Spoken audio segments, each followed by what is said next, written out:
योवरशिप, मशाल के संपादक सुभाष त्रिपाठी ने नंदगंज के जाने माने सज्जन, परोपकारी, दानी ठाकुर मक्खनलाल सिंह, जिन्होंने अस्पताल, स्कूल, धर्मशालाएं खोली, उनके खिलाफ जो अपने अखबार में बकवास छापी है कि वह याश हैं, शराबी हैं, जुआरी हैं, बंबई से आवारा लड़कियों को बुलाकर ऐश करते हैं। योवरशिप, वो सब झूठ है, बेबुनियाद है, जलालत से भरा इंसान, और ये सब ब्लैकमेल करने का एक गंदा तरीका है। योवरशिप, मानहानि के संगीन मामले में मैं सिंह साहब की तरफ से पैरवी करते हुए अदालत से यह दरखास्त करूंगा कि दफा 502 के मातहत सुभाष को कड़ी से कड़ी सजा दी जाए। योवरशिप, मैं आपसे पूछता हूं कि जो कुछ मैंने सिंह साहब के बारे में देखा और सुना, उसे एक पत्रकार होने के नाते नंदगंज की जनता तक पहुंचाना मेरा गुनाह है या फर्ज? योवरशिप, सुभाष ने शरीफ बनने वालों को बेनकाब किया है। उसने जो कुछ भी लिखा है वो एक ईमानदार पत्रकार का फर्ज है। बेईमानी, रिश्वतखोरी, खुदगर्जी, मतलब परस्ती के खिलाफ आवाज उठाई है, लोगों को आगाह किया है। मिस्टर सुभाष, अगर आप ठाकुर मक्खनलाल उर्फ सिंह साहब को माफीनामा लिख कर दें और उसे मशाल में भी छापें तो मैं आपको इस केस से डिस्चार्ज कर सकता हूं। योवरशिप, म्यान से निकली हुई तलवार और कलम से निकले हुए शब्द ढोंगियों और जालिमों को खत्म करने के लिए होते हैं, उनके सामने सर झुकाने के लिए नहीं।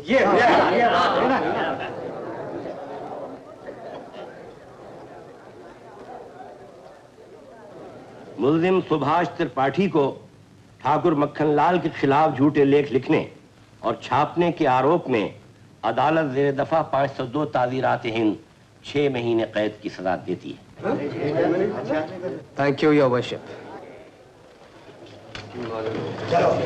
देखा, सच्चाई की हार, झूठ की जीत। हमें मालूम था। मालूम है। सुभाष, मुझे अफसोस है कि मैं... अफसोस क्या? तुमने ये साबित कर दिया कि तुम एक अच्छे होनहार वकील हो। लेकिन दोस्ती के नाम पर एक प्रार्थना है, मशाल की ज्योति को जलाए रखना। प्रार्थना की आज्ञा दो। मैं मशाल की ज्योति को अपने खून से जलाए रखूंगा और तुम्हारे आदर्श पर कायम रहूंगा।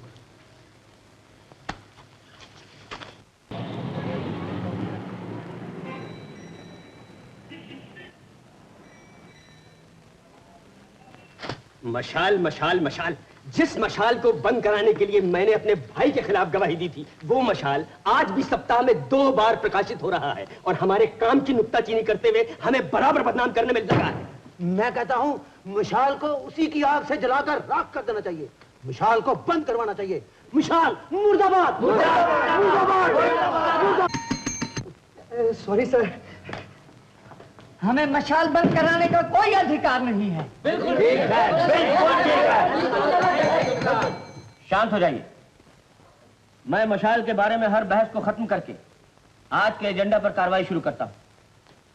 लिहाजा अब श्री शुक्ला जी 3 इक्के नामक क्लब को लाइसेंस देने के बारे में अपनी राय जाहिर करेंगे। मैंने पिछली मीटिंग में हुई बहस पर काफी सोच और विचार किया है और मैं इस नतीजे पर पहुंचा हूं कि 3 इक्के क्लब को लाइसेंस दे दिया जाए।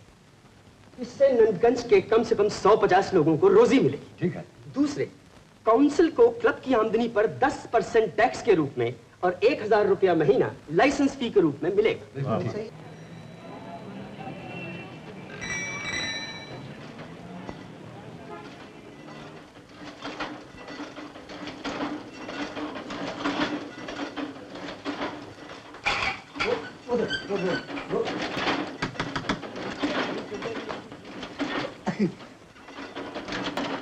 सुनिए, मैं संपादक जी से मिलना चाहती हूँ।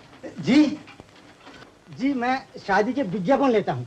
अगर मुझसे कोई समस्या हल हो सके तो। जो आपसे पूछा है उसका जवाब दीजिएगा। रवि जी, एक सुंदरी आपसे मिलना चाहती है। नमस्ते। नमस्ते। मशाल के संपादक आप हैं? जी, आजकल तो मैं ही नहीं। कहिए। नहीं, तुम काम करो साहब, अपना काम करो। कितनी शर्म की बात है, बच्चों के स्कूल के पास 3 इक्के क्लब खोला जा रहा है और मशाल चुप है।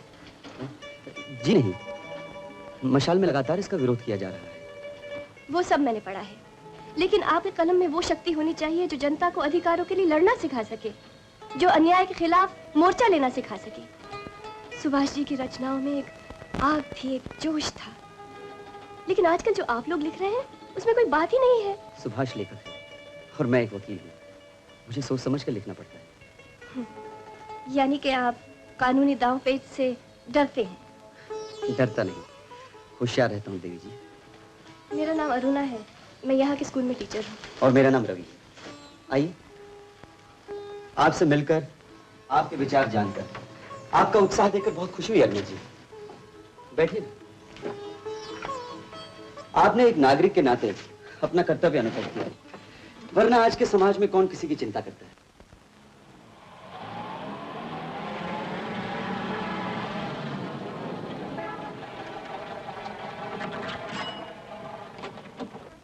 सिंह साहब इतने महान हैं कि वो अपने आप को जनता का सेवक मानते हैं। उन्हीं की छत्र छाया में नंदगंज की उन्नति हुई।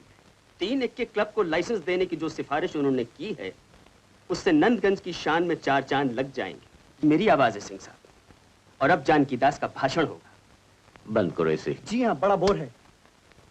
ये लड़की कौन है? जी, आहा, हुजूर, ये वो शय है जो मुस्कुराती है तो मोती चमकते हैं, और जब बोलती है तो फूल बरसते हैं, और जब चलती है तो बाय गॉड हवा रुक जाती है। स्टॉप। नाम है अरुणा, पुजारी की गोद ली हुई अनाथ लड़की।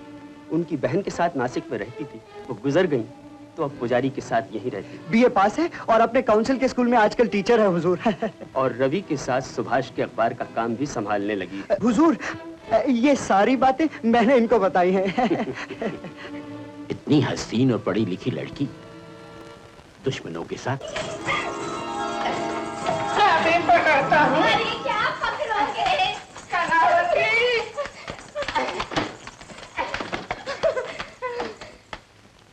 अरे ये क्या, हार गए ना?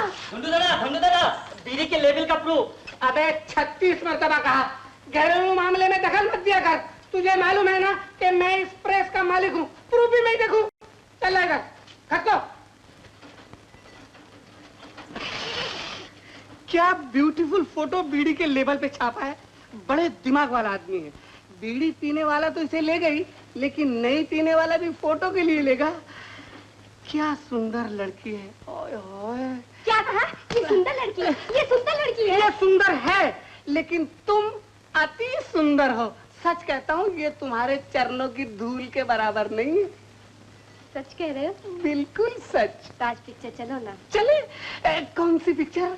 जवानी दीवानी। जवानी दीवानी।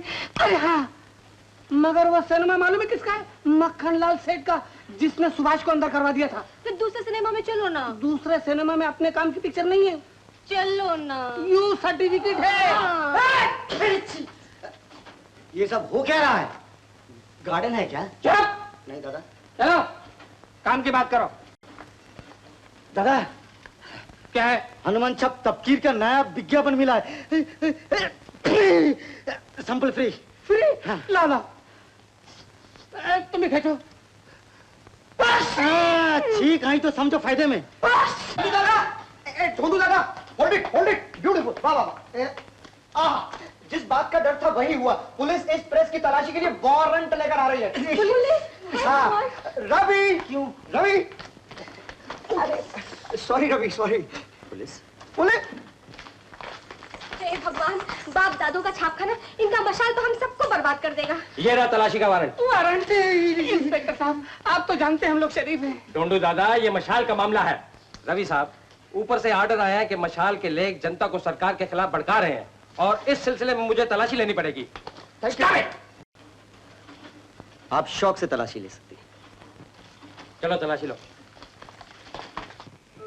ब्रह्मा जी बोले, इस प्रकार कहकर उमा देवी ने मैना को अपने हृदय से लगा लिया। आ गई बेटी? आज जरा देर हो गई बाबा, तुम्हें भूख लगी होगी ना? मैं अभी खाना बना कर लाती हूँ। लो, भूख तुझे लगी है और नाम मेरा लगा रही है। इतनी थकी और परेशान नजर आती हो। वो तो इसलिए कि आज पुलिस ने मशाल के दफ्तर की तलाशी ली। अरे क्यों? बस वही पुरानी बात। आप तो जानते हैं बाबा, यहाँ के कुछ स्वार्थी लोग सच्चाई के दुश्मन बन गए हैं और मशाल की रोशनी बुझाने पर तुले हुए हैं। सच्चाई सूरज के समान होती है, उसकी रोशनी कोई नहीं बुझा सकता बेटी। तलाशी में कोई आपत्तिजनक चीज तो नहीं मिली? होती तो मिलती ना, वो तो बस अपना समूह लेकर चले गए, खाकी वर्दी वाले। अच्छा अच्छा, लेकिन मुझे कभी कभी तेरी चिंता होने लगती है। मेरी चिंता? आखिर तू लड़की है, कभी किसी की दुश्मनी के कारण कोई ऐसी वैसी बात हो गई तो मेरी समझ में तेरा वहां जाना। मुझे वहां जाने से ना रोकिए बाबा, मुझे मशाल से बहुत प्यार है। मैं चाहती हूँ मैं कुछ करूं, किसी के काम आऊं। एक मशाल ही तो है जो मेरे सूने जीवन को एक अर्थ देता है।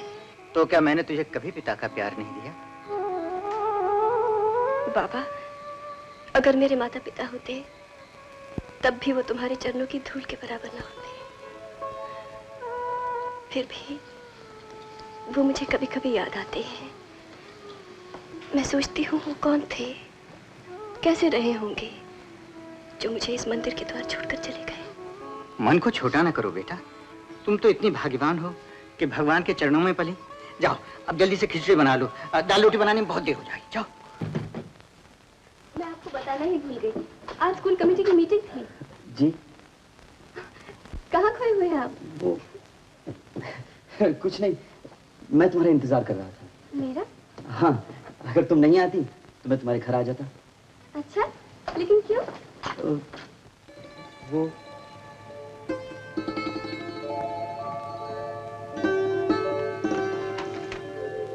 ये उपहार देने के लिए। उपहार? प्रिय अरुणा को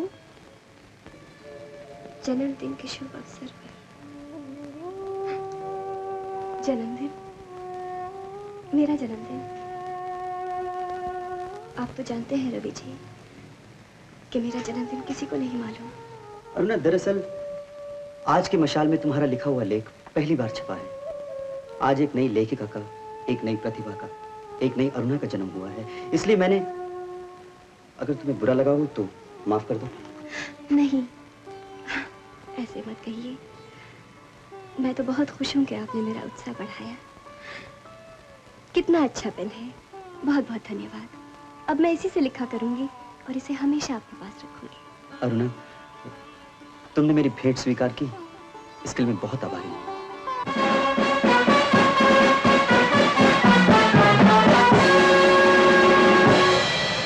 मेरे प्यारे दोस्तों, आज नंदगंज के लिए बहुत ही महान दिन है, इसलिए कि आज टी निक्के क्लब का उद्घाटन है और इसी खुशी के मौके पर हम आपको ड्रिंक फ्री पेश करते हैं। तो आज से आप लोग अपनी अपनी किस्मत आजमाना शुरू कीजिए। तरीका बिल्कुल आसान है। रोज रात को 2 नंबर खुलेंगे, पहला रात को 8 बजे और दूसरा रात को 11 बजे। ये जुआ नहीं बल्कि एक खेल है, तफरी की तफरी और फायदे का फायदा।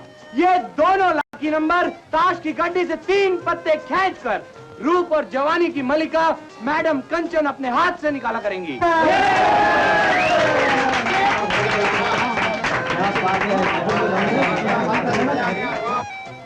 आइए आइए आइए दोस्तों, इस खेल की खूबी यह है कि इसमें आपके लिए 9 चांसेस हैं और क्लब के लिए सिर्फ 1।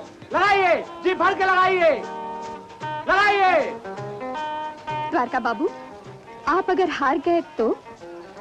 मैं तो आपसे हारने के लिए कब से तैयार हूँ कंचन देवी, मगर आप मौका ही नहीं देती।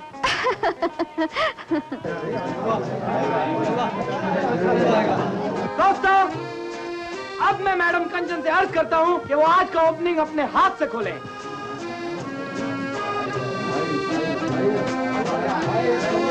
दिया, बढ़िया,